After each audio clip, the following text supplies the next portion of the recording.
Attack on Titan Season 4 Episode 21, titled From You 2000 Years Ago.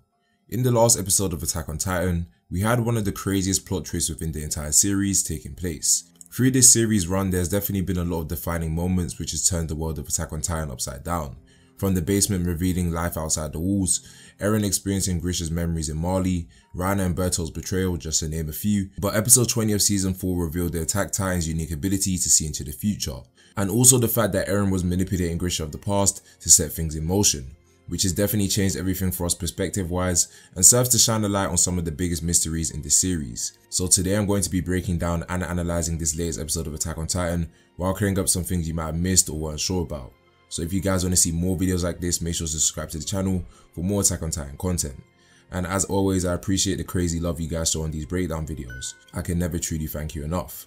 And it looks like we are on track for my goal to reach 10k subscribers before the end of February, so if you're new to the channel, consider sticking around. However, let's get right into the episode. With the beginning of episode 21, we get to see the brief battle between Grisha and Frieda race, which will lead to him taking the power of the founding Titan away from her and killing the royal family within the walls, besides from Historia's father Rod race. And I think it's necessary to mention that Grisha only won this battle due to the fact that Frieda had only recently obtained the founding Titan herself and wasn't adept at using his power. Otherwise, there's no way that Grisha would have been successfully able to steal the founding Titan. Shortly after this small recap of the events that have led to this moment, we return to the past with Eren and Zeke after Grisha's memories abruptly come to an end. Zeke, who is completely shocked at the truth he just discovered in Grisha's memories, questions why Eren forced their father to steal the founding Titan, and comes to the conclusion that the only reason Grisha could have still entrusted Eren with his power, despite the fact that we clearly saw Grisha telling Zeke to stop Eren in the previous episode, is because he must have seen something else in the future that we aren't aware of yet, which is pretty much confirmed when Eren says, "I saw it 4 years ago, memories of a future me within our father's memories," and what a sight it was.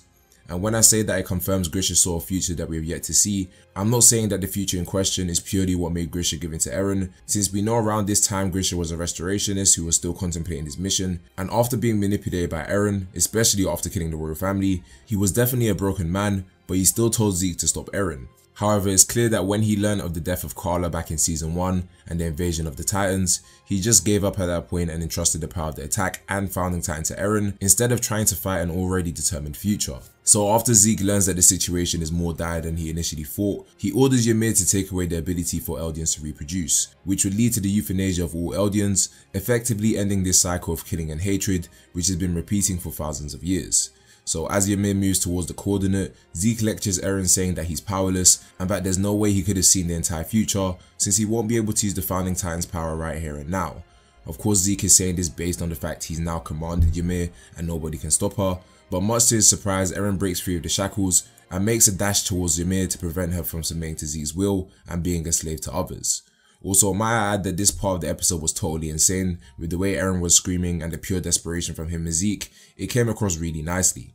But as I was saying, Eren makes a dash towards Ymir, and before he makes contact with her, we flash back to the moment between Frieda and Historia back in season 3, where Historia asked about what it meant to be girlish, and Frieda responded that she thinks it means being like this girl in this book, Krista, who we now know is actually Ymir Fritz. We then transition into the backstory of Ymir, and honestly the adaptation for Ymir's backstory was done so well by Mappa, it was definitely one of the strongest parts of episode 21. The backstory kicks off with the first Fritz king laying waste to Ymir's home village and taking the survivors as slaves to add to his Eldian empire. Upon the capturing of the village, people were being tortured and having their tongues cut out, which must have been insane for a young girl like Ymir to be experiencing. She was a slave and she was all alone in the world, so there was nobody to turn to in her times of suffering. We then see that as a result of Ymir opening the pig pen, which allowed the pig to escape, she would be exposed by all of the other slaves and get hunted for sport by the Eldians who served under Fritz. And while it's understandable that the other slaves wanted to save themselves, the manner in which they all pointed to Ymir, who was still a child and would obviously make childish mistakes and decisions, was absolutely awful. Like, not even one of them tried to save her in the slightest. Shortly after Fritz finds out she's the culprit, we see Ymir being chased in the forest by Eldian soldiers and dogs while being shot with arrows, and Ymir begins to cry while dragging her injured body through the forest. So Ymir, who was close to death at this point, would then stumble upon a mysterious tree. And when she walked through the opening to the tree, she would fall, instantly being submerged in water. And while it seemed like everything was about to end for Ymir, she would come into contact with this mysterious entity or spine, which has also been said to be the source of all living matter, which gave birth to the power of the Titans. and after the spine connected with her, she returned into the first Titan in history. And with this newfound power, which essentially made her a god amongst the living, she would still end up being a slave to Fritz, being forced to use her power to conquer others, which served as a means of expansion for the Eldian Empire. And Fritz would then force her to have his children, Maria, Rose and Sheena, who the wolves in Paradis would later be named after. So from their relationship, we can see that Ymir is purely just a device, being used by him to enforce his philosophy and ideals onto the world, and naturally, given how Ymir was a slave her whole life, even though she had the most power, she still couldn't defy him. Which is further shown through the fact that even though she sacrificed herself to save Fritz from an assassination attempt, he was only upset about the fact his power and the Titans might cease to exist.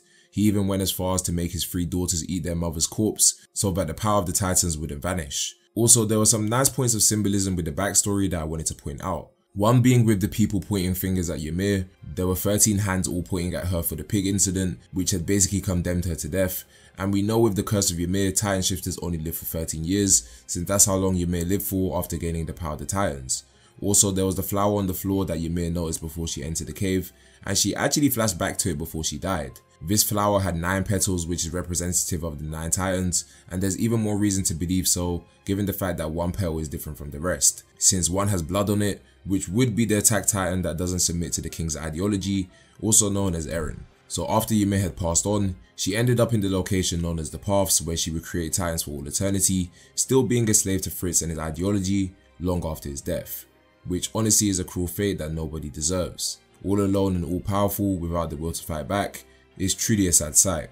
Eren then grabs Ymir and tells her that he'll put an end to the world, and that she's not a god, she's not a slave, she's just a regular person who has a choice. She can either end it all or stay in the past for eternity, being a slave to someone who never cared for her.